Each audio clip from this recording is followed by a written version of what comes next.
चलो यार आ जाओ। देखो हमने कल तक, अभी तक हमने क्या क्या चीजें पढ़ ली थी। हमने देखा कि कौन से ऐसे फैक्टर्स है जो सप्लाई को अफेक्ट करेंगे। ऐसे कौन कौन से फैक्टर्स है जो सप्लाई को अफेक्ट करते हैं, ठीक है।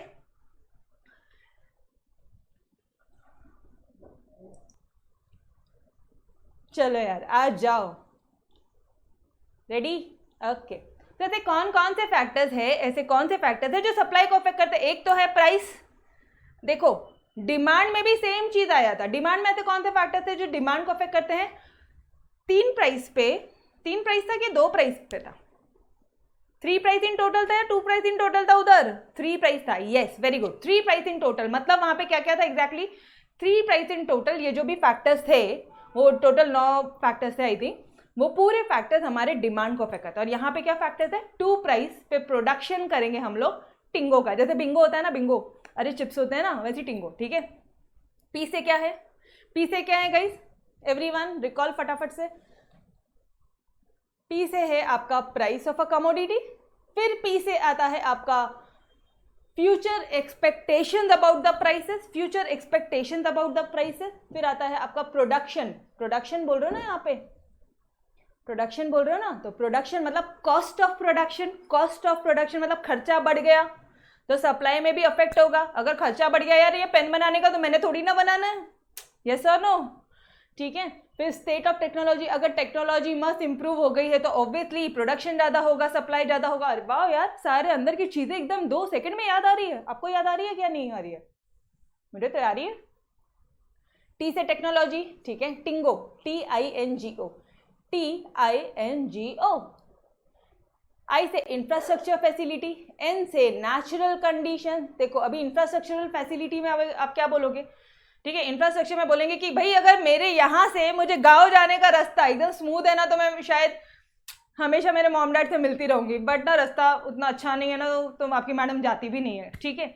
मतलब इन शॉर्ट अगर रास्ता अच्छा है तो जो गुड्स है, जो भी हमने गुड्स बनाए हैं, वो गुड्स का हम लोग सप्लाई करेंगे ज़्यादा से ज़्यादा, गाँव गाँव तक सप्लाई होगा। सप्लाई होगा तो क्या हो जाएगा, ये कंपनी को क्या होगा, सेल बढ़ जाएगा। सेल बढ़ जाएगा तो उसको प्रॉफिट बढ़ जाएगा। प्रॉफिट बढ़ जाएगा तो ऑब्वियसली इंडिया का नेशनल इनकम बढ़ेगा। समझ में आ रहा है, टॉपिक 0 कैसे कैसे इकोनॉमी में अफेक्ट होता है। Done everyone, okay. फिर नेचुरल कंडीशन, अगर नेचुरल कंडीशन बहुत अच्छे रहे तो, मतलब मान लो जो किसान है, ठीक है, वहां पे अगर सही टाइम पे बारिश आ गई तो किसानों की फसलें एकदम मस्त तरह से उगेगी, यस और नो, ठीक है। उनको भी मुनाफा होगा, उनको भी प्रॉफिट वगैरह होगा। समझ में आ रही है बात, तो सप्लाई ज़्यादा होगा। और अगर फेवरेबल नहीं रहा तो फसल खराब हो जाएगी बेचारी, यस ना, उनकी पूरी मेहनत पानी में हो जाएगी, सप्लाई नहीं कर पाएंगे वो लोग गुड्स का। समझ में आ रहा है, सिंपल। उसके बाद में देखो TIN हो गया। टी से क्या था, टेक्नोलॉजी। आई से क्या था, इंफ्रास्ट्रक्चर फैसिलिटी। मेरे साथ साथ बोलना है एवरीबडी, मेरे साथ साथ बोलना है, ठीक है। फिर इससे क्या था, एन से क्या था, नेचुरल कंडीशन। फिर जी से क्या था, जी से और ओ से तो अदर फैक्टर थे मैडम। ओ से तो हमें तो पता है। जी से है गवर्नमेंट की पॉलिसीज, ओ से तो आपको पता है राइट, अदर फैक्टर्स। जी से है गवर्नमेंट की पॉलिसी। अगर गवर्नमेंट की पॉलिसी फेवरेबल है, मतलब गवर्नमेंट हमको सपोर्ट करे कि भाई तुम बनाओ और बनाओ, तुमको हम टैक्स माफ कर देंगे। पता है आपको, सही में अगर मैं कुछ चीज़ें बताऊँ ना आपको प्रैक्टिकल लाइफ की, तो मतलब कई बार ऐसा होता है कि जो इंडस्ट्रीज होती है ना बड़ी बड़ी, उनको गवर्नमेंट सच में बोलती है कि तुमको अगर टैक्स बेनिफिट चाहिए, तो तुम अपना इंडस्ट्री गांव में लगाओ। बिकॉज मुंबई पुणे जैसे मेट्रोपॉलिटन जो भी सिटीज़ है, वहाँ पे ऑलरेडी ग्रोथ काफ़ी है, गांव में ग्रोथ नहीं है। अगर तुम वहाँ इंडस्ट्री लगाते हो तो हम तुमको काफ़ी ये देंगे, टैक्स में छूट देंगे, 10 सालों तक टैक्स नहीं लेंगे। अरे जन्नत, अगर ये इंडस्ट्री अगर गांव में चली जाती है तो वहां पे तो वर्कर्स भी मिल जाएंगे, कम रेट में वर्कर्स मिल जाएंगे काम करने के लिए, यस और नो। सोचो ना, कम इंडस्ट्री का भी तो फायदा है। गेटिंग एवरीवन, इंडस्ट्री कम रेट में, कम सैलरीड में, या कम मतलब ऑब्वियसली यार, अगर आप मुंबई पुणे की बात करते हो ना, तो मुंबई पुणे में इतने स्किल्ड जो लेबर्स की भी बात कर रहे हैं हम लोग, तो वो भी कॉस्टली है, ठीक है। रॉ मटेरियल भी कॉस्टली है, वही अगर हम लोग गाँव में अगर हमारी इंडस्ट्री लगाते तो रॉ मटेरियल भी आजू बाजू के गाँव से आ जाएगा, लेबर्स भी आजू बाजू के गाँव से आ जाएंगे, वो गाँव की भी तरक्की होगी, वो गाँव में भी सप्लाई ज़्यादा से ज़्यादा होगा, समझ रहे हो, प्रॉफिट ज़्यादा से ज़्यादा होगा। तो गवर्नमेंट की जो पॉलिसी है वो अगर फेवरेबल है तो सप्लाई बढ़ेगा, अगर अनफेवरेबल है तो सप्लाई डिक्रीज हो जाएगा। समझ में आ रहा है? अब गाँव के हिसाब से फेवरेबल थी लेकिन यहाँ के हिसाब से तो अनफेवरेबल है, ठीक है, सोच का फर्क है। एंड लास्ट में है अदर फैक्टर्स। ऑलराइट, तो जल्दी जल्दी से मुझे बता दो आपके पॉइंट्स क्या थे। दो प्राइस पे प्रोडक्शन करेंगे हम लोग, टिंगो के पैकेट्स बना रहे हैं हम लोग यहाँ पे, वो वेफर्स वाले पैकेट बना रहे हैं। Price, future expectation about price, production, cost of production बोला तो कॉस्ट ऑफ प्रोडक्शन, ठीक है। उसके बाद में टी से टेक्नोलॉजी, आई से इंफ्रास्ट्रक्चर, फिर एन नेचुरल कंडीशन, जी गवर्नमेंट पॉलिसी, ओ अदर फैक्टर्स। डन। अरे तोड़ वाला डन की नहीं, चलो आज अब इसके अंदर के कंटेंट भी तो याद रखना। मैडम एग्जाम में नहीं आने वाला ना, अरे बाबा एग्जाम में नहीं आएगा, अग्रीड, लेकिन यही कंटेंट अजम्पशन में जरूरी है। अजम्पशन भगाऊंगी, डिटर्मिनेंट्स अच्छी तरह से करना है, समझो बात को यार, मेरे पे भरोसा रखो, मैं तुम्हें बिल्कुल एक चीज भी एक्स्ट्रा नहीं पढ़ाऊंगी, ठीक है, भरोसा रखो। चलो आ जाओ, फटाफट से क्विकली रिकैप कर लो। अगर प्राइसेस बढ़ेगी तो क्या हो जाएगा, अगर विच कलर, दिस कलर, आ जाओ। हाँ, अगर प्राइसेस बढ़ेगी तो क्या होगा, सप्लाई बढ़ेगा, प्राइसेस बढ़ेगा तो ऑब्वियसली सप्लाई बढ़ेगा ना, क्योंकि आप ज्यादा से ज्यादा विलिंग करोगे सप्लाई को। सप्लाई की डेफिनेशन जरा याद करो पॉल सैमुअल्सन जी की। सप्लाई की डेफिनेशन अल्फ्रेड मार्शल है या पॉल सैमुअल्सन है? गाइस अल्फ्रेड मार्शल और Paul Samuelson, tell me everybody. Madam भूल गए, अरे बाबा कल पढ़ाया था, वापस से रिकॉल कराया था। मार्शल है कि पॉल सैमुअल्सन है, देख लो जरा, कि एडम स्मिथ जी तो नहीं आ गए बीच में एकदम से।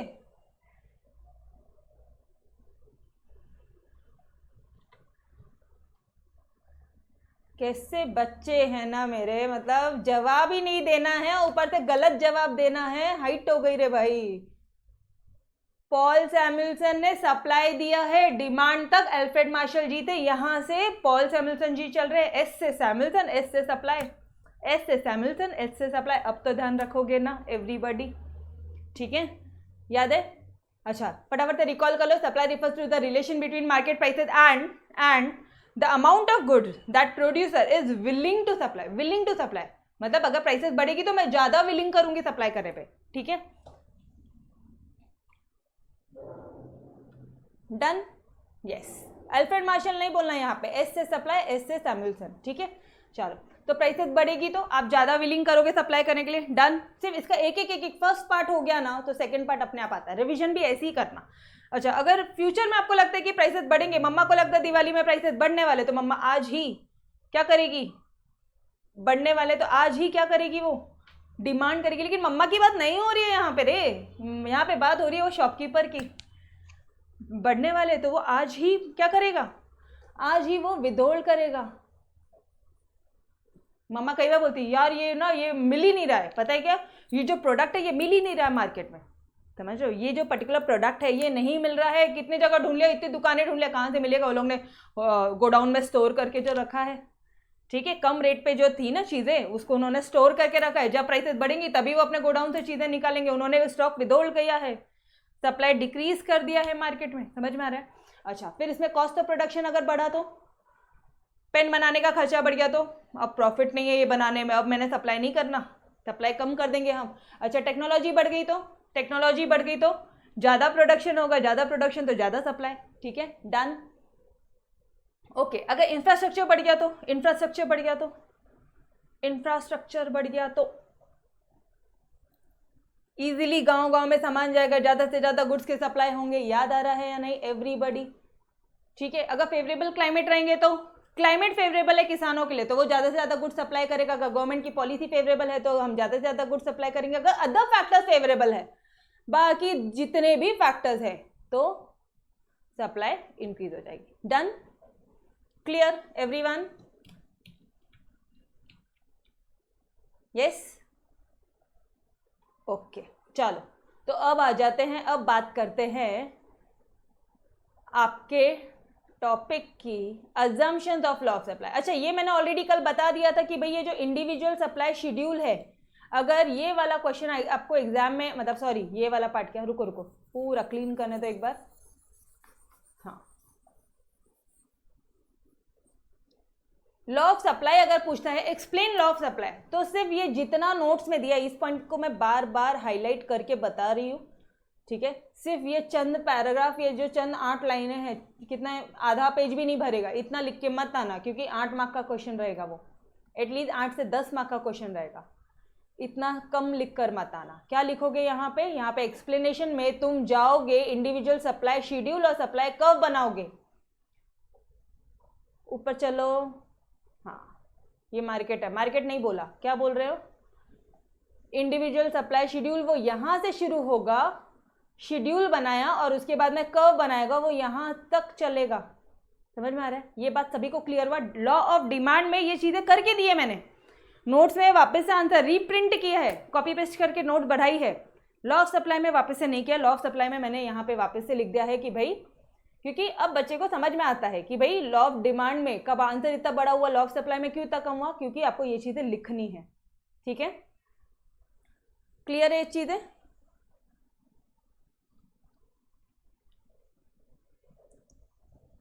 ओके, तो चलो गाइस आ जाओ यार इधर। तो देखो ये सारी चीज़ें मैंने आपको बता दी कि भाई अजम्पशंस में आप, मतलब ये जो पार्ट है एक्सप्लेनेशन में, आपको इंडिविजुअल सप्लाई कर्व और शेड्यूल ये दोनों लिखना है। ठीक है, चलो now come back to your assumption. अब आपको पता है ऑलरेडी, जैसे कि डिमांड में था, ठीक है, डिमांड के डिटर्मिनेंट्स पढ़े थे, तो डिमांड के जो अजम्पशन थे वो जस्ट उससे अपोजिट थे। ठीक है, ठीक उसी तरह से जब हमने लॉ ऑफ सप्लाई बनाने की ठानी है, जब हम लोग ने लॉ ऑफ सप्लाई, जो हमारे क्या बोलोगे आप, लॉ ऑफ सप्लाई मार्शल जी है, लॉ ऑफ सप्लाई कौन बता रहा है, लॉ ऑफ सप्लाई कौन बता रहा है, मार्शल जी। और क्या बोलोगे आप, सप्लाई की डेफिनेशन किन्होंने दी है, पॉल सैमुअल्सन। ये दोनों चीज़ें ध्यान रखना, बिकॉज यहाँ पे majority of the student majority of the गलतियाँ करते हैं। मतलब हम एग्जामिनर से वैसे गोला गोला गोला मारते हैं, तो कहीं वो चीज़ें मत होने देना। ठीक है, तो वापस से बता रही हूँ मैं आपको, एस से सप्लाई, एस से सैमुअल्सन। ठीक है, तो वो उन्होंने डेफिनेशन दिया था। और आपका क्या बोलते हैं, law of supply, law of demand, ये सारी चीज़ें, इलास्टिसिटी वाला कंसेप्ट, ये पूरी चीज़ें किन्होंने दिया, आपके अल्फ्रेड मार्शल। ठीक है, ओके चलो। तो अब एक कंसेप्ट समझो कि भाई ये जितने भी फैक्टर्स थे जो तुम्हारे सप्लाई को अफेक्ट करते हैं, और गाइस ये चीज़ें अफेक्ट करती गई तो मैं तो लॉ ऑफ सप्लाई बना ही नहीं पाएंगे हम लोग कभी। अल्फ्रेड मार्शल जी तो कभी लॉ ऑफ सप्लाई बना ही नहीं पाएंगे। समझो बात को। तो अल्फ्रेड मार्शल जी ने जब लॉ ऑफ सप्लाई का बताया कि लॉ ऑफ सप्लाई क्या है, लॉ एक प्रिंसिपल बताया, एक कानून बताया कि ऐसा होता है, तो जब उन्होंने ये चीज़ें स्टडी किया तो उन्होंने अज्यूम किया कि ए प्राइस तो रहेगा कांस्टेंट।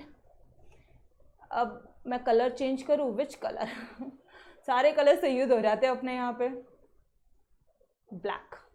ठीक है, सप्लाई प्राइस तुम रहोगे constant, future expectation about prices, आपको भी हम अज्यूम करें कि there is no changes in the future expectation of prices. ठीक है, कॉस्ट ऑफ प्रोडक्शन में भी कोई चेंजेस नहीं है, ऐसा अज्यूम करोगे कि there is no changes in the cost of production, no changes will be there in the technology, no changes will be there in the infrastructural facility, no changes in the climatic condition, natural conditions. ठीक है, no changes will be there in the government policy and no changes will be there in other factors. ठीक है, अभी आपको समझ में आ रहा है? तभी जाके जब आपने ये सारी चीज़ों में ऐसा समझा कि ये जो सारे फैक्टर्स है, मतलब कौन से फैक्टर, दो प्राइस पे प्रोडक्शन करेंगे हम टिंगो का, ये जो फैक्टर्स है, जब हमने अज्यूम किया कि ये जो फैक्टर्स है कांस्टेंट है, कांस्टेंट अज्यूम किया आपने ये फैक्टर्स, तब आप लॉ ऑफ सप्लाई। अच्छा एक मिनट है, जस्ट अ सेकेंड, ये वाला कांस्टेंट अज्यूम नहीं करेंगे हम लोग, ये प्राइस कांस्टेंट अज्यूम नहीं करेंगे हमने, बाकी सारे। क्यों मैडम, ये क्यों नहीं? अरे लॉ ऑफ सप्लाई खुद सोचो ना जरा, दो प्राइस पे प्रोडक्शन करोगे टिंगो में, हम लोग लॉ ऑफ सप्लाई क्या बताता है आपका, लॉ ऑफ सप्लाई क्या बताता है मुझे बताओ। लॉ ऑफ सप्लाई आपको प्राइस में चेंजेस होने के कारण सप्लाई में कितना चेंज हो रहा है और सप्लाई में क्या चेंज हो रहा है, क्या इफेक्ट हो रहा है। तो गाइज ये जो पहला वाला, ये एक ही प्राइस कांस्टेंट रहेगा, समझो, एक प्राइस में चेंजेस होंगे बिकॉज वही प्राइस तो हम लोग अज्यूम कर रहे हैं। ये जो फर्स्ट वाला प्राइस है ना, इसको हम लोग हटा देंगे और हम ये बोलेंगे कि ये जो बाकी सारी चीजें हैं, ये बाकी सारे फैक्टर्स में कोई चेंज नहीं है, ये बाकी सारे फैक्टर्स क्या है, कांस्टेंट है। समझ में आ रहा है? बाकी सारे फैक्टर्स क्या है, कांस्टेंट है। Done, everyone clear? पक्का से क्लियर, ठीक है। मतलब क्या हो रहा है, लॉ ऑफ सप्लाई, मतलब सप्लाई को अफेक्ट करने वाले ऐसे कौन से फैक्टर्स, अगर ये पूछा था आपको, मैडम 2 प्राइस पे प्रोडक्शन करेंगे टिंगो, इसमें से फ्यूचर ये एक प्राइस, फर्स्ट वाला प्राइस हटा दो, ठीक है, तो कितना बचा, एक बचा, और ये वाला कौन सा बचा, फ्यूचर एक्सपेक्टेशन अबाउट प्राइसेस। हम लोग ऐसा अज्यूम करें कि फ्यूचर एक्सपेक्टेशन, भाई फ्यूचर में प्राइसेस बढ़ने वाली नहीं है, ठीक है, कॉस्ट ऑफ प्रोडक्शन बढ़ने वाला नहीं है, टेक्नोलॉजीज में कोई भी चेंजेस आने वाली नहीं है, इंफ्रास्ट्रक्चर फैसिलिटी में कोई भी चेंजेस आने वाले नहीं हैं, फेवरेबल ये नेचुरल कंडीशन में कोई भी चेंजेस नहीं होने वाले हैं, गवर्नमेंट पॉलिसीज में कोई भी चेंजेस नहीं होने वाले हैं, चाहे फेवरेबल या अनफेवरेबल, गाइस चेंजेस ही नहीं होने वाले, तभी तो लॉ ऑफ सप्लाई बनेगा, और अदर फैक्टर्स में भी कोई भी चेंजेस नहीं होने वाले। समझ में आया? Clear everyone? अभी तो समझा पक्का से? ठीक है यार, चलो आ जाओ फटाफट से, अब अजम्पशन में आ जाओ। यहाँ पे क्या लिखोगे, यहाँ पे आप लिख दोगे लॉ ऑफ सप्लाई, यहाँ पे क्या लिखेंगे हम लोग, यहाँ पे लिख देंगे लॉ ऑफ सप्लाई, ठीक है, लॉ ऑफ सप्लाई लिख दोगे यहाँ पे। और ऊपर अभी के अभी हमने पढ़ा था लॉ ऑफ सप्लाई क्या है, कि other thing being constant, higher the price of a commodity, हमल, higher the price of a commodity more is the quantity supplied, and lower the price of a commodity lesser is the quantity supplied, ठीक है। तो ये चीजें, अच्छा ये चीजें आप टोटल यहाँ पे लिखोगे, फिर लिखोगे कि Marshall assume that there are other factors, that other factors are constant and do not change, कि जो अदरवाइज अगर ये नहीं अज्यूम करोगे तो in such case law of supply do not hold true, कि ऐसे फैक्टर्स है जो चेंज नहीं होंगे, अदरवाइज लॉ ऑफ सप्लाई नहीं बन पाएगा। समझ में आ रहा है? Otherwise law of supply true hold नहीं करेगा, ठीक है, ओके। पहला फैक्टर क्या है, no change in price of other goods, other goods बोला है, अदर गुड्स, सेम गुड नहीं बोला, क्योंकि हम यहाँ पे किसकी, लॉ ऑफ सप्लाई क्या बोलता है, अगर उसी चीज की प्राइस बढ़ती है, मतलब मान लो पेन की अगर प्राइसेस बढ़ती है, पेन को मैं एक्स लेती हूँ, एक्स कमोडिटी, पेन की अगर सप्लाई बढ़ती है तो पेन के अगर प्राइसेस बढ़ते हैं तो सप्लाई भी पेन की ही बढ़ेगी, ये लो एक्स, पेन की अगर प्राइसेस बढ़ेगी, एक्स कमोडिटी का अगर प्राइस बढ़ता है तो एक्स कमोडिटी का ही सप्लाई बढ़ेगा। तो ये चीज़ तो लॉ ऑफ सप्लाई है। तो इसके अलावा जो भी जितने भी फैक्टर्स है जो तुम्हारे सप्लाई को अफेक्ट करते हैं वो सारे फैक्टर्स कांस्टेंट होना गई। समझ में आ रहा है? चलो पक्का से, ठीक है। तो हम लोग यहाँ पे क्या अज्यूम करें कि भाई अदर गुड्स की प्राइसेस में कोई चेंज नहीं होगा, अदर गुड्स के प्राइसेस में कोई भी चेंज नहीं होगा, ठीक है। No changes in the if producer no change in the future expectation about prices, की फ्यूचर एक्सपेक्टेशन जो है कि प्राइसेस फ्यूचर में बढ़ने वाली है, ऐसा कोई भी चेंज नहीं है। तो आप क्या बोलोगे, इफ प्रोड्यूसर एक्सपेक्ट की price to rise in near future, तो आप विदहोल्ड कर लोगे, this will decrease the supply, thus it is assume that, इसलिए हम अज्यूम कर रहे हैं कि future expectation about prices remain same. मतलब जो भी तुमको मैंने वो इंक्रीज डिक्रीज पहले जो भी यहाँ पे लिखवाया ना, पहले ये एक्सप्लेन करो और फिर लास्ट में एक लाइन लिख दो। अभी समझ में आ रहा है क्यों ये चीज़ें आपको बहुत बेहतरीन तरह से लर्न करवाई है? समझ रहे हो? बहुत बार नंबर ऑफ टाइम्स मैंने आपको यही चीज़ें बताई है। तो पहले ये एक्सप्लेन करो कि अगर फ्यूचर में प्राइसेस बढ़ेगी तो जो सप्लायर है वो स्टॉक विदहोल्ड करेगा और सप्लाई डिक्रीज कर देगा, और जब अगर फ्यूचर में प्राइसेस कम हो जाएगी तो वो स्टॉक रिलीज करेगा, अपने गोडाउन से निकाल के बाहर मार्केट में भेजेगा और फाइनली सप्लाई इंक्रीज हो जाएगी। Thus it is assumed that there is no change in prices, future expectation, future prices, ठीक है। फिर यहाँ पे क्या लिखोगे, no change in cost of production में क्या लिखोगे, लिखो पहले कि अगर कॉस्ट ऑफ प्रोडक्शन बढ़ता है, ठीक है, अगर रवि बढ़ते हैं, लिखो ब्रैकेट में rent, wages, interest and profits, अगर ये बढ़ जाते हैं, अगर कॉस्ट ऑफ प्रोडक्शन बढ़ जाता है तो सप्लाई कम हो जाएगी, और अगर ये कम होता है तो सप्लाई बढ़ेगा। thus we assume that the law of supply assume that cost of production also remains same। देख लो वही चीज़ है, अगर फैक्टर प्राइस इंक्रीज होती है कॉस्ट ऑफ प्रोडक्शन इंक्रीज हो जाएगा और सप्लाई डिक्रीज होगा। समझ में आ रहा है? अच्छा, नो चेंजेस इन टेक्नोलॉजी, हम लोग ये भी अज्यूम करें, लॉ ऑफ सप्लाई अज्यूम करता है कि कोई चेंज नहीं होगा टेक्नोलॉजी में, क्योंकि अगर टेक्नोलॉजी में चेंज हुआ, अगर टेक्नोलॉजी बढ़ी तो प्रोडक्शन बढ़ेगा तो सप्लाई बढ़ जाएगा। ठीक है, दस वी अज्यूम, दस लॉ ऑफ सप्लाई अज्यूम कि भाई कोई चेंजेस नहीं होने वाले आपके टेक्नोलॉजी में। समझ में आ रहा है? देख लो वही चीज़ है यहाँ पे, as technological improvements reduce the cost of production, जिसके कारण इंक्रीज हो जाती है प्रोडक्शन और सप्लाई। वही चीज़ है, सेम चीज जो भी हमने एरो बनाया है ना, एरो वो लिखना है आपको, और लास्ट में एक लाइन लिखनी है कि the law of supply assume there is no change in weather conditions. Simple. अब आपको ये पूरा लिखना है, एक्सप्लेन करना है इंग्लिश में, और बाद में बोलना है thus we assume that there is no changes in weather conditions, ठीक है, या नेचुरल कंडीशंस। फिर वापस से बताओगे कि गवर्नमेंट पॉलिसी बढ़ेगी तो सप्लाई बढ़ जाएगा और ये फेवरेबल रहेगा, और ये फेवरेबल नहीं रहा तो सप्लाई कम हो जाएगा। Thus we assume that there will be no change in government supply, government policies.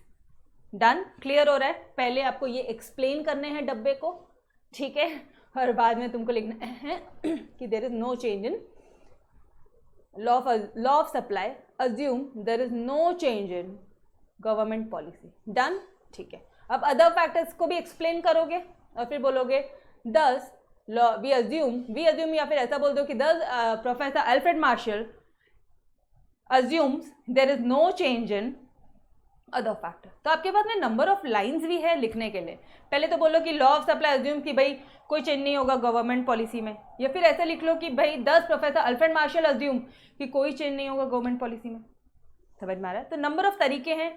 अब एक ही लाइन को कॉपी पेस्ट मत करियो, एक ही लाइन को कॉपी पेस्ट मत करियो, थोड़ा सा अलग अलग सजावट से नखरे दिखा के लिखना, मजा आएगी। ठीक है, आपका एग्जामिनर भी खुश होगा। ठीक है, ओके, चलो आ जाओ इधर।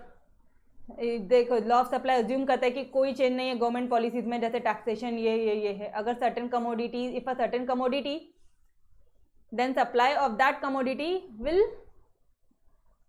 If change in certain commodity then supply of a commodity will decrease without a change in its price। ठीक है, फिर यहाँ पे देखो लॉ अज्यूम, यहाँ पे लॉ ऑफ सप्लाई लिखा था, हर जगह लॉ ऑफ सप्लाई लिख रहे हैं हम, यहाँ पे लिख दिया लॉ अज्यूम्स।